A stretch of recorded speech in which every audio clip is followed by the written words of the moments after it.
देखिए, ऐसा बात है, लोकतंत्र में सभी को अपने मत का प्रयोग करने का अधिकार होता है। हम स्वतंत्र देश के स्वतंत्र नागरिक हैं, स्वतंत्रता हमारा जन्मसिद्ध अधिकार है, उससे भी हमको वंचित किया जाता है। हमारे यहाँ के मुरौल के जो कहीं आपकी भी संलिप्तता तो उसमें नहीं है, आपके बजाते नाम को बोला जा रहा है, आप क्लियर कीजिए। हमारे यहाँ के जो करते हैं मांग यही करते हैं, दोषी पे अविलंब कार्रवाई हो। और कह रहा था मेरा भाई है, इससे पूर्व में भी जो है उसके घर पे एक बार छापा पड़ा था जहां से लोग अपराधी किस्म के लोग बरामद हुए थे। प्रमाण की क्या आवश्यकता है, उस इलाके के लोग जानते हैं, तमाम लोग जानते हैं जो वो अपराधी किस्म का आदमी रहा है। ठीक, क्या नाम है आपका? मेरा नाम मुकुंद माधव हुआ, सामाजिक कार्यकर्ता है और ऐसे बुलंद आवाज को हमेशा उठाएंगे, किसी को भी भय के माहौल में जीने नहीं देंगे। ये सम्राट चौधरी की सरकार है, हम भाजपा के कार्यकर्ता है और राष्ट्र के प्रति समर्पण भाव रखने वाले लोग हैं। बहुत अच्छा। नगर पंचायत मुरौल में अस्थायी समिति का चुनाव हुआ 29 तारीख को। तो जिला में सभी जगहों पर हुआ है, मीनापुर में हुआ है, तुर्की में हुआ है, पुरहनी में हुआ है, साहेबगंज में हुआ, हर जगह हुआ है। जहाँ नगर पंचायत और नगर परिषद था, नगर निगम मुजफ्फरपुर का हुआ है। लेकिन मुरौल में कुछ विशेष, वहाँ का जो मुख्य पार्षद है उसका हनक और धनक जो हुआ वो विशेष हुआ कि उसने एक सफाई कर्मचारी जो राजू वहाँ काम कराते हैं और अस्थाई समिति में हमारे लोग जीते। लेकिन सभी जगहों पर नगर पंचायत नगर परिषद में इतनी भारी लूट हुई है कि तमाम पार्षद लोगों ने नए लोगों को निर्वाचित किया है। कहीं इस तरह की घटना नहीं हुई, लेकिन सिर्फ मुरौल में जो लूट का पैसा जमा कर लिया है लोगों को ठग के और योजनाओं को लूट करके, जिलाधिकारी ने भी कई जांच कराया, सभी सड़कें टूट गई, उसका भी प्रमाण है। निश्चित रूप से जो भी योजना चली सभी लूट ली गई और अब इतना पैसा हो गया, कभी पैसा नहीं देखा।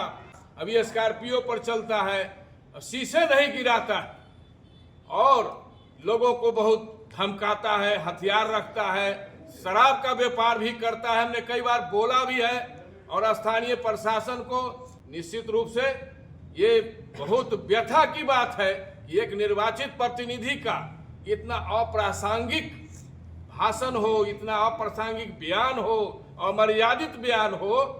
ऐसे लोग नगर पंचायत मुरौल के आहत हुए हैं, यहाँ के पार्षद भी आहत हुए हैं। हमारे साथ बहुत पार्षद भी यहाँ हैं, निर्वाचित और पार्षद भी लोग यहाँ हैं। इन लोगों से भी उनके हनक धनक के बारे में जाना है कि 29 तारीख को हम लोग का चुनाव था और 29 तारीख के शाम में हमारे मोबाइल पर एक किसी अननोन नंबर से एक रिकॉर्डिंग आया, जिसमें हमने देखा कि हमारे क्षेत्र के मुख्य पार्षद महोदय के द्वारा हमारे पर्यवेक्षक जो सफाई पर्यवेक्षक राजू जी हैं, उनको जो है सो अभद्र गालियाँ और उसमें विश्वनाथ जी करके एक हैं, उनको भी टिप्पणियाँ किया जा रहा था। और एक सत्येंद्र जी जो हैं, उसमें मूल रूप से हमको जहाँ तक समझ में आई कि एक जिम्मेवार मुख्य पार्षद के रूप में इस तरह का क्रियाकलाप अशोभनीय है, जो कि इस तरह का उनके द्वारा हम लोग अपेक्षा नहीं रखते हैं। लेकिन उनके द्वारा इस तरह का जो मामला यही है कि जब चुनाव हुआ, संपन्न हुआ, हम और रंजीत कुमार बैठे हुए थे, 2-4 आदमी। तो रंजीत कुमार के मोबाइल पे फ़ोन आता है, वो राजू 5 नंबर वार्ड पार्षद विजय पासवान के मोबाइल से, ठीक है। उसके बाद मुख्य पार्षद रामनरेश प्रसाद मेहता फ़ोन करते हैं और गाली गलौज जान से मार देंगे 1 सप्ताह के अंदर। और वहाँ इतना वो भयभीत किए हुए हैं, इस पर न जांच कर रहा है, न उस पर ध्यान दे रहा है, न कोई बात है। वहाँ ऐसा हो सकता है जो सुल्तानगंज में पूर्व में घटना घटा, ऐसा ना हो जो घटना घट जाए। इसलिए हम लोग प्रशासन से यही मांग करते हैं कि अविलंब इस पर जांच हो और अविलंब उस पर गिरफ्तारी हो। भय का माहौल बना, बहुत भय के माहौल बनाए हो। उसके गुर्गा रखे हुए, 10 गुर्गा रहता है, साल की दारूबाजी चलता है। समाज का माहौल एहन बना देते हैं जिसको लोग भयभीत से अपने घर में घुस जाते हैं। ऐसा कहीं होता है? क्या नाम हुआ? मेरा नाम संतोष कुमार यादव।